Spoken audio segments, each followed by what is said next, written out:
I'm Jules Estara. Welcome to my studio here in the Blue Ridge Mountains. Thank you for spending a bit of your time with me in this way. I invite you to go ahead and subscribe for future videos. And you might also want to sign up for my email newsletters to become eligible for seasonal giveaways. In this video, we're going to make some handmade stamps. I love this project because it's a way that you can make original art by making your own stamps, and that you can use it again and again. You can use it to make prints, to make cards, invitations, or the stamps themselves could be handmade gifts that you give to an artsy friend. These are a few of the ones that we create in the video. I wonder if you can guess what inspired it. You can share that in the comments. And if you have any questions, you can also post those in the comments and I will do my best to answer them. And this is another one. You can see the supply list, which is only a few things, in the description below the videos. It's fun and easy. I hope you enjoy it, and please give it a thumbs up if you do. Let's dive in. I like to use these invisible gloves or a lotion, hand lotion, to help protect my hands, make them easier to wash the glue off, or paint if I'm working with paint. I'm using this tacky glue. You could use something else if you have it. I know that it's strong and works well. These are bits left over from a stencil that I had made in the Year of Color class that I contributed to with this foam. And then I'm going to use this repurposed plastic as my base for the stamp. So I have washed and cleaned it and then just cutting it to have a small flat piece because this was a lid from some food packaging that was not flat. I like to find ways to repurpose things to keep them out of the recycling or the trash especially. That thick piece of cardboard might work in place of the foam if you had something like that. I was using some pieces, those pieces that I already had scrap foam from, to use this that I had used previously. But if you didn't have that, you could obviously make some small pieces to use as your mosaic pieces. So I decided to go that route for the first one in case you didn't already have a bunch of little foam pieces like I did. I'm intentionally using the edges, cutting around to use all edge pieces from the bigger piece of foam so that I can still use the center part of that other piece, the bigger piece of foam, to make a stencil with later. So if you're going in this order, more likely, since you're just joining me now, I decided to do that for the first one so that you could go along with me that way. So after cutting a bigger piece off the edge, then trimming it to make little pieces with no real plan. That will come later when putting the mosaic together. Because I only cut the edges off of the foam, I can make a stencil like that one in the bottom left that I made during the Inktastic art adventures. You can learn more about that in the description for the video and find a link to join those. Now putting the tacky glue onto the piece of plastic that I cut out. It's approximately 4 by 6-ish, maybe 3 by 5. I'm not sure. I didn't measure, but it is somewhere in that vicinity. And because it's clear and this dries clear, if I had gotten the label off a little bit better or used a piece that didn't have a label on it, you would be able to see through later the area that doesn't have the mosaic pieces as you're positioning it on your paper later. I find it's easiest just to cover the whole piece of plastic with the glue so that then I can enjoy composing, laying the pieces down without having to deal with the glue anymore. But you could add glue to each individual piece if you preferred to do it that way and not have it in between where all the pieces are. Again, this particular adhesive dries mostly clear, so I wasn't worried about that. You could also plan out your composition in advance over on a piece that's not on adhesive if you prefer to do that first, and then transfer it to the piece with the adhesive, to the plastic. So I could have done it on the cardboard to the left or a different piece of paper and then transferred it once I had it all designed in a way that I like.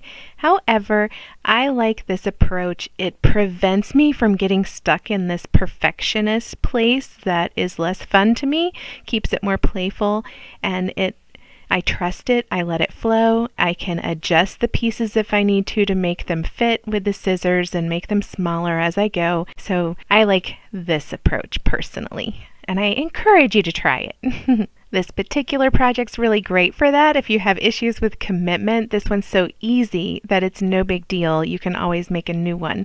When I was making a quilt with my mom, that was a different kind of investment in commitment once you're sewing all the pieces together. But this mosaic, which could be done in a quilt style, is fun, easy, and inexpensive, so you can make several of them to try all different shapes and styles and motifs. So this one has mostly straight-ish shapes since I was using the edges of the foam, whereas the next one that I'm going to do in this video uses curved pieces because I had done the stencil first and the pieces that I had left over had a lot of curves with them. So we'll do one that way as another example.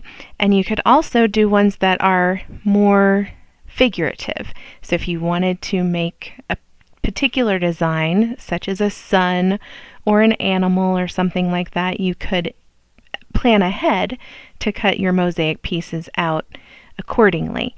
I like the more intuitive and abstract pieces for stamps because then I can use them in all different kinds of ways and backgrounds for other paintings without it being very distracting from the rest of the painting. And because they can usually work in so many different ways, like this one could evoke different ideas. Like if you're playing the cloud game and you see one thing and someone else sees something different, when you have these more abstract patterns like that, they can be reminiscent of various things for various people more so. They just seems to me that for something that I'm going to reuse so often like this, I like that it can go a lot of different directions. It can fit a lot of different kind of vibes, colors, seasons, and elements. This one could be flames like fire. It could be wavy water. It could be earthy, wood grain, or grass. And I just happened to have about the perfect amount that I had cut out from the edges of the foam to fit this plastic, which was not planned and not measured out in any way. I just continued to cut them a little bit smaller until I filled the whole piece. So now going to do one more quick example using the pieces that I already had as scraps from stencils that I had made in a Year in Color collaborative course, which you can learn more about that from the link in the description as well if that interests you. So these pieces were left over from that. It is a little bit thinner foam than what the piece was, the green piece that I had used on the first one. So it's better to have a little bit thicker foam for this if you are purchasing foam just for this. I had already had foam laying around from who knows what, probably some homeschool project with kids. And so I wanted to use what I had, and this was a great way to do that. You could probably also repurpose styrofoam packaging if you could clean it well enough to do this with it. And this is a great way if you're impatient while waiting for the first one to dry. Go ahead and make another one. It helps you to not think too much about the one that's drying. The tacky glue does take quite some time to fully dry, and you do really want to let it be most of the way dry before you start using them, which I will do a couple quick examples after these had dried at the end, but I wanted to at least give you two different examples of different shapes and styles that you might create. And honestly, I had done this one first, but because I didn't cut the pieces out for this one on video for this, since that was part of a different class, I wanted to do the other one from start to finish, from a raw piece of foam, that cutting all the little mosaic pieces out to give you a full example from start to finish, and then do this one using the saved bits that I had from another project. Always looking for ways to reduce the waste that I have going through my studio and through my home. So I wanted to find a way to use these little bits, and I love the result. So I hope that you'll have fun with this as well. If you're enjoying this so far, please give it a thumbs up. I appreciate it. I'd also love to hear from you in the comments if you'd like to share what you ended up creating, what it made you think of or feel from the movement or design that you make with yours. you can share that way. I also have host a group for co-creative artists that you're welcome to share imagery in. So you can find a link for that in the description for the video, along with other classes that I host and other art playdates and adventures if you'd like to continue exploring your creativity with me. This one became almost a meditative moment as I was creating the mosaic. Kind of like the mandala process, if you've ever created mandalas. This one has a similar feel for the process. Whether it looks like a mandala or not, the creative process felt a lot that way, being meditative. It also has an expansive energy to me, this one. I had mentioned in the beginning if you wanted to guess what inspired this one, and I am going to share that with you. So that's the stencil that those pieces came from. If you want to pause and take a quick guess as to what inspired it, because I am going to share now. Spoil it. It was the original stencil was inspired by a nautilus seashell, and that's why it got so curvy. Now, I did not reference that stencil while I was making this piece, this stamp. I already have the stencil for that, so I wanted this one to be different, yet it's obviously going to coordinate because it's got all those same shapes that were cut out from that other stencil. So that's a nice way to be able to create two coordinating pieces that work well together. And I know all these pieces happen to come from that particular stencil because they were the same color, whereas one of the other stencils that I had made was a different color.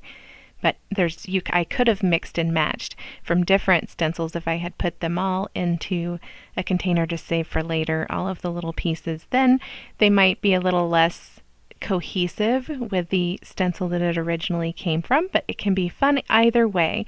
This one has a definite swirly energy that comes from the curved shapes, but I could also see some kind of flying insect or creature, maybe even an angel, depending on how I look at it. So it can be fun to look at them later. I wasn't planning any of that at the time, yet when I look back at it, depending on the perspective, which way I spin it and look at it, I see different things, and I really love it. So I do hope that you will have fun with the process and try a few different ones like this, because if you don't love your first one or even your third one, sometimes it takes a few times to get to the one that you end up really enjoying.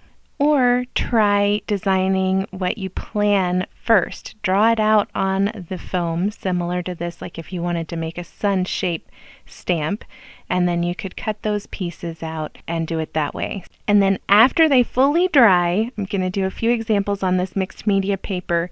It's easiest if you have some of a stamp pad like that, ink pad, to use for something. You could also use acrylic paint if you don't have this. So you can, if you have one or the other, you can make it work.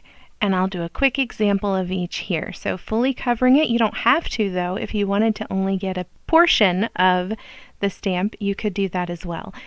For the first time, I want to see how the whole thing does.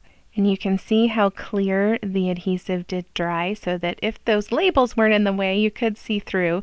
I know myself, and I know I'm not really great at keeping my stamps clean, so I wasn't too worried about having a little bit of the label left over.